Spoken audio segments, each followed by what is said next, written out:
அனைவருக்கும் மாலை வணக்கம். டெல்லி பாபு சார் அவர்கிட்ட இருந்து தான் ஆரம்பிக்கணும். ஒரு உதவி இயக்குனருக்கு ஒரு முதல் பட வாய்ப்புங்கிறது மிகப்பெரிய கனவு. அதுவும் தொடர்ந்து அவருடைய கம்பெனியில் புதுமுக இயக்குனர்களுக்கு வாய்ப்பு கொடுத்து அதை வெற்றி படமாக உருவாக்கியிருக்காரு. ஸோ சினிமாவில் அவர் பண்ண எல்லா படங்களுமே வியாபார ரீதியாக மிகப்பெரிய வெற்றி.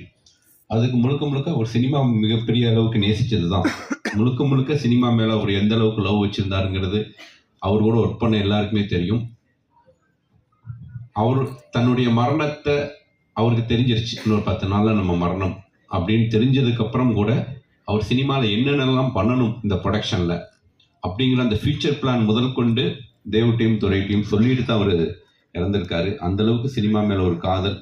நிச்சயமாக அவருடைய ஆசை, அவர் கேட்டு ஒரு கதை, அந்த கதை நிச்சயமாக வெற்றி பெறும். எப்படி ஒரு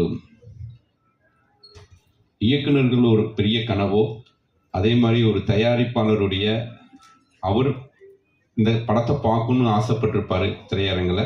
பட் அது நடக்கலை. கண்டிப்பாக இந்த திரைப்படம் மிகப்பெரிய வெற்றி அடையணும். தமிழ் இண்டஸ்ட்ரியும் சரி, பத்திரிகை நண்பர்களும் சரி, அவர் எடுத்த நல்ல திரைப்படங்களுக்காக நிச்சயமாக இந்த படத்தை சப்போர்ட் பண்ணுங்கள். இந்த படம் மிகப்பெரிய வெற்றி அடையணும். அவருடைய ஆன்மா சாந்தி அடைய இந்த நேரத்தில் வேண்டிக்கிறேன். கிஷோர் இந்த படத்தின் முதல் டைரக்டர்.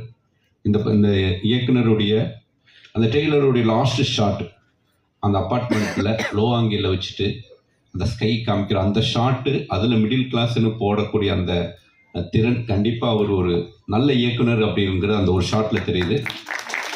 நிச்சயமாக அவருக்கு என்னுடைய வாழ்த்துக்களை தெரிவிச்சுட்டேன். கண்டிப்பாக டெல்லி பாபு சாருடைய பட்டறையிலேருந்து இன்னொரு நல்ல இயக்குனர்.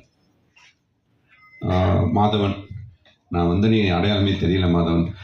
ரஜினி சாரோட நிறைய படங்கள் ஒர்க் பண்ணியிருக்கோம். மாதவன் ஆர்ட் டைரக்ட் பண்ணியிருக்காரு. அவருக்கு என்னுடைய வாழ்த்துக்கள். கேமராமேன் ரொம்ப நல்லா ஒர்க் பண்ணியிருக்காங்க. எடிட்டர். நான் மகான்லேருந்து துரை, அப்போ இருந்து துரையை பார்க்குறேன். ஸோ நானும் துரையும் ரொம்ப வருஷமாக ட்ராவல் பண்ணிகிட்ருக்கோம். துரை ஒரு ரைட் ஹேண்ட் மாதிரி டெல்லி பாபு சாருக்கு. ஸோ இந்த துறை இந்த படத்தை ரிலீஸ் வரைக்கும் கொண்டு வந்திருக்காரு. ஸோ அவருடைய கனவு, டெல்லி பாபு மேலே ரொம்ப அன்பு வச்சுருந்த ஒரு மனிதர். அவரும் இவர் மேலே நிறைய அன்பு வச்சுருந்தார். நிச்சயம் துறையுடைய இந்த உழைப்புக்கு நிறைய உயரம் துவங்க துறை. கண்டிப்பாக உங்களுடைய அந்த விசுவாசம் உங்களுக்கு நிறைய வெற்றிகளை தரும். இந்த படம் மிகப்பெரிய வெற்றி அடையணும்னு நான் கேட்டுக்கிறேன். தேவ் அவர் கதாநாயகனாக உருவாக போகிறாரு. அந்த மேடையிலும் நான் வாழ்த்துவேன். ஸோ